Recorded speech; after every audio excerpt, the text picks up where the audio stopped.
हरिओम। प्रिय मित्रों, नमस्कार। आज हम फिर मिल रहे हैं एक नई वीडियो के साथ। आज का विषय है योग का उद्भव, उत्पत्ति, विकास, उद्गम, है ना। इसके संदर्भ में आज हम चर्चा करेंगे। तो मैं उन मित्रों से, मेरा फिर से निवेदन है, जो नए मित्र आज हमारे वीडियो के साथ जुड़ रहे हैं, वे इस चैनल को सब्सक्राइब करें, लाइक करें, शेयर करें, बेल आइकन को प्रेस करें, ताकि ज़्यादा से ज़्यादा अपने अन्य मित्रों को भी इसके संदर्भ में जानकारी मिल पाए। तो आज का विषय है योग की उत्पत्ति या इतिहास।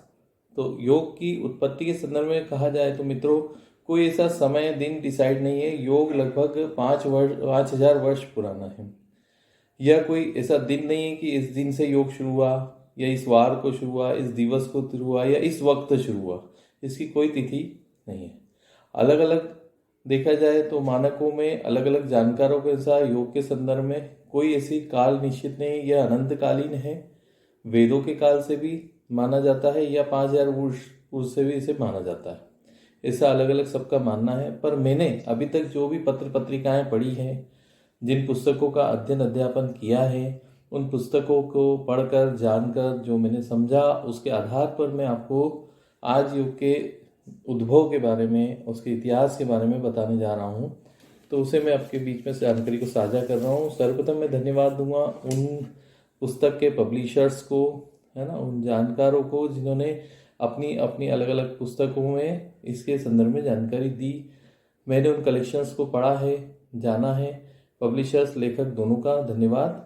और भी जहाँ तक मुझे जानकारी मिली, उसके आधार पर मैंने ये देखा तो कुछ पुस्तकों में यहाँ पर सबसे पूर्व योग के संदर्भ में जो बताया गया है, वो ये बताया गया कि योग के जो प्रथम वक्ता के रूप में हिरण्यगर्भ को माना है।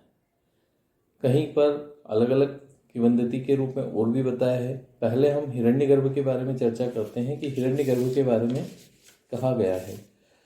और इसके अलावा भी कहा गया है कि योग जो है हमारा, भगवत गीता में चर्चा हुई है। भगवत गीता, श्रीमद् भगवत गीता कैसे आई, ये सभी जानते हैं। या ना अभी तो महाभारत काल में जब कुरुक्षेत्र में युद्ध हो रहा था, उस समय अर्जुन विषाद में आ गए थे। विषाद में आते के बाद भगवान कृष्ण द्वारा, जो उनके सारथी थे, उन्हें उस समय गीता का ज्ञान दिया गया था। उसी समय, उसी में 18 अध्यायों में से एक अध्याय में, जो चतुर्थ अध्याय है, विशेष रूप से योग के संदर्भ में उन्होंने चर्चा की है। उस समय उन्होंने ये कहा है अपने अर्जुन को कि अर्जुन, ये जो योग की शिक्षा मैं आज तुम्हें देने जा रहा हूँ, यह जो योग की शिक्षा है, मैंने सर्वप्रथम जो है सूर्य को दी थी। सूर्य ने विवस्वान को दी, मनु और विश्वाकु ने फिर यह विद्या जो है आगे दी राज ऋषियों को। राज ऋषियों की एक लंबी परंपरा चली और फिर यह योग इस पृथ्वी से लुप्त प्राय हो गया। इसी योग की शिक्षा को मैं दोबारा से आज तुम्हारे सामने प्रकट कर रहा हूँ। तो पहला जो हमारा वक्ता है, वो हमने हिरण्यगर्भ को माना है। हिरण्यगर्भ के बारे में कहा जाता है, हिरण्यगर्भो योगस्य वक्ता नान्या पुरातन, यानी पुरातन काल से ये योग का वक्ता हिरण्यगर्भ चला आ रहा है। सबसे पहले वक्ता जिन्हें सृष्टि का जब निर्माण हुआ, है ना, उसी में पृथ्वी, सूर्य आदि इन सबको धारण हिरण्यगर्भ ने ही किया। और सभी विद्याओं एवं कलाओं का इन्हें जनक माना जाता है। कहा जाता है कि हिरण्यगर्भ ने अपने को 7 तत्वों के रूप में माना है। 7 अलग अलग हिरण्यगर्भ के बारे में बताया गया है कहीं कहीं पर। तो पहला हिरण्यगर्भ सूर्य देवता के रूप में माना जाए। दूसरा हिरण्यगर्भ जो है आपको महत और बुद्धि के रूप में। तो तीसरा जो है आपको सिद्ध योगी के रूप में। चतुर्थ जो है हिरण्यगर्भ जो है शिव जी के भक्त शिष्य के रूप में है।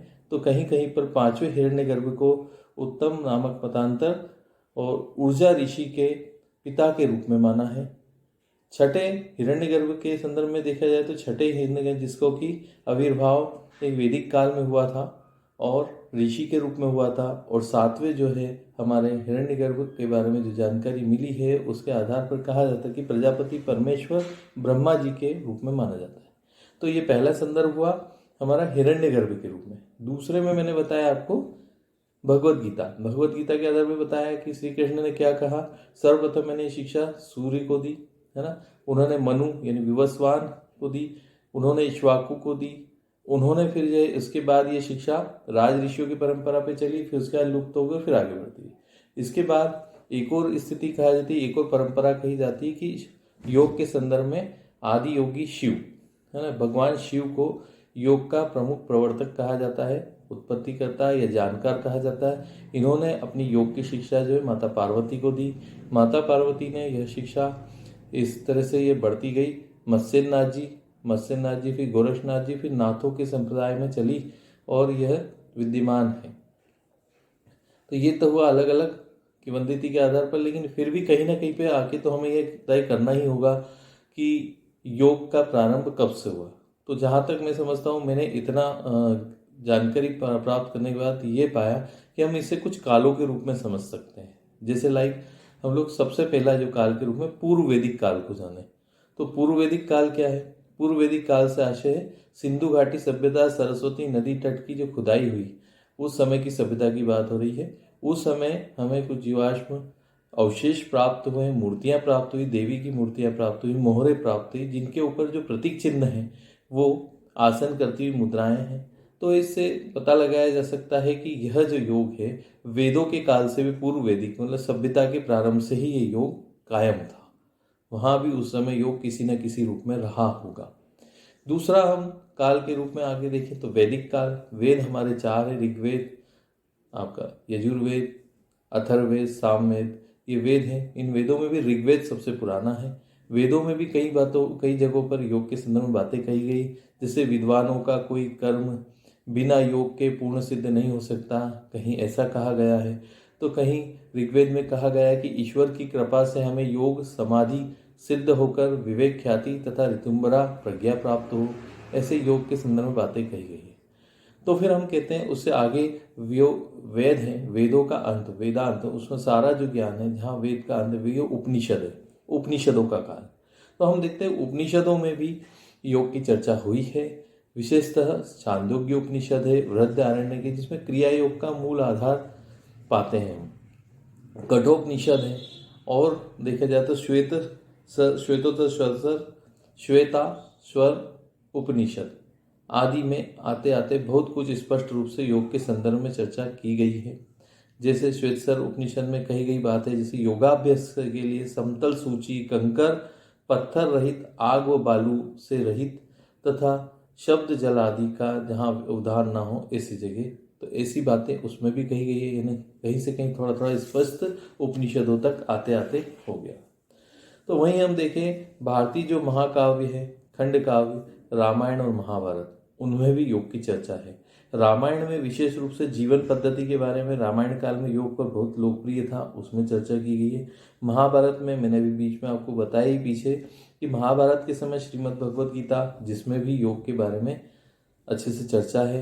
विशेष रूप से जो चर्चा की गई वो ज्ञान योग, भक्ति योग, कर्म योग का माध्यम बताया है योग का। इसके माध्यम से हम लोग आगे बढ़ सकते हैं। तो वहीं आगे देखते हैं, तो उसके बाद का जो काल है अपन इसको सूत्रकाल के रूप में माने। यह है 200 शताब्दी वाला वर्ष। योग का सबसे अधिक सूत्र लेखन पतंजलि के द्वारा किया गया। योग सूत्र के रूप में आपके लिए उपलब्ध है। यह सबसे ज़्यादा लेखन योग सूत्र में, पातंजल योग सूत्र में सूत्रबद्ध किया है इन्होंने, महर्षि पतंजलि ने, जो वेदों में और अन्य जगहों पर जो बातें कलेक्शन है उनको एक जगह व्यवस्थित किया। वही काल उस समय में बौद्ध धर्म का भी उद्भव का काल रहा, और वही काल जो रहा जैन धर्म के उद्भव का भी रहा। तो जैन धर्म में देखें तो महाव्रत जो हमारे हैं, अहिंसा परमो धर्म वाली जो बातें हैं, है ना, वह भी कहीं ना कहीं पतंजलि के यम नियम उससे कहीं मिलती है। तो वहीं बौद्ध धर्म में भी अवधारणा परिभाषाओं के संदर्भ में, बौद्ध धर्म में भी प्रारंभिक ग्रंथों में पतंजलि योग सूत्रों के बीच में कहीं ना कहीं बातें हैं। फिर इसके आगे का काल अपन देखें तो यह जो काल है 7वीं से 12वीं शताब्दी के बीच का है। पर इसके पहले के काल में यदि थोड़ा सा हम जाते हैं तो वह काल आता है स्मृति का काल। स्मृति काल में देखा जाए तो स्मृति ग्रंथों का काल जो है पतंजलि के प्रारंभ से ही शुरू हो गया था। इसे अपन कुछ संस्मरण में देखें तो 500 ईसा से तब से लिया जाता है, और इसमें वृहद योगी याग वल्लभ के स्मृति, है ना, जिस पर कि केवल धाम लोनावाला द्वारा यह प्रकाशित पुस्तक भी है। इसमें भी आपको योग के संदर्भ में जानकारी अच्छी दी गई है। कहीं और देखते तो पुराणों का काल एक काल और है, पौराणिक काल के बारे में 18 पुराण बताए गए हैं, जैसे शिव पुराण है, लिंग पुराण है, गरुड़ पुराण है, वामन पुराण है, गणेश पुराण है, मत्स्य पुराण है, इस तरह के पुराण है, उनमें भी योग की कहीं कहीं चर्चा की गई है। इसके बाद का काल यदि हम कहे जाएं तो यह वाला जो काल है आपका तंत्र काल या नाथ संप्रदाय वाला काल है ना। यह परंपरा चली नाथ संप्रदाय वाली, उसमें भक्ति काल भी रहा, नाथ संप्रदाय और भक्ति काल वाला काल।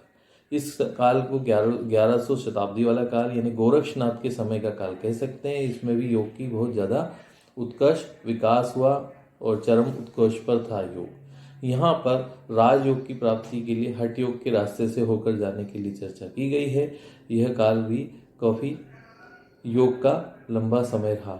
उसके बाद वाला काल जो था वह है आधुनिक काल, जो वर्तमान स्थितियों से पिछला जो काल मध्य के बाद मध्य से देखे जाए तो यहाँ पर हमारे श्री रामकृष्ण परमहंस, विवेकानंद जी, रमन ऋषि या फिर स्वामी दयानंद, शिवानंद सरस्वती जी, कुवलयानंद जी, BKS अय्यंगार, इस तरह से यह एक लंबी परंपरा चलते हुए श्री श्री रविशंकर है या जगी वासुदेव जी है, रामदेव जी वर्तमान में, इस तरह से योग लगातार वर्तमान स्थितियों पर अब आ रहा है। ये वर्तमान परिस्थितियाँ आपके सामने हैं। योग का इस तरह से हम निष्कर्ष पर पहुँचे, जहाँ तक मैंने आपको शुरू से अभी तक योग की स्थिति बताई, तो यह योग जो है बहुत ही पुरातन काल से चला आ रहा है। इसे हम अपने को समझ में आ सकता है कि ये आदि योगी का काल कहें, चाहे श्री कृष्ण का काल कहें, या फिर हम इसे सभ्यता के प्रारंभ से सिंधु घाटी सभ्यता से कहें, कहीं ना कहीं योग बहुत ही पुराना है, इसका कोई समय काल नहीं दिया जा सकता है। तो मित्रों, मिलते हैं एक नए वीडियो के साथ। और मेरा फिर से निवेदन है नए मित्रों से, ज़्यादा से ज़्यादा इसे शेयर करें, लाइक करें, सब्सक्राइब करें।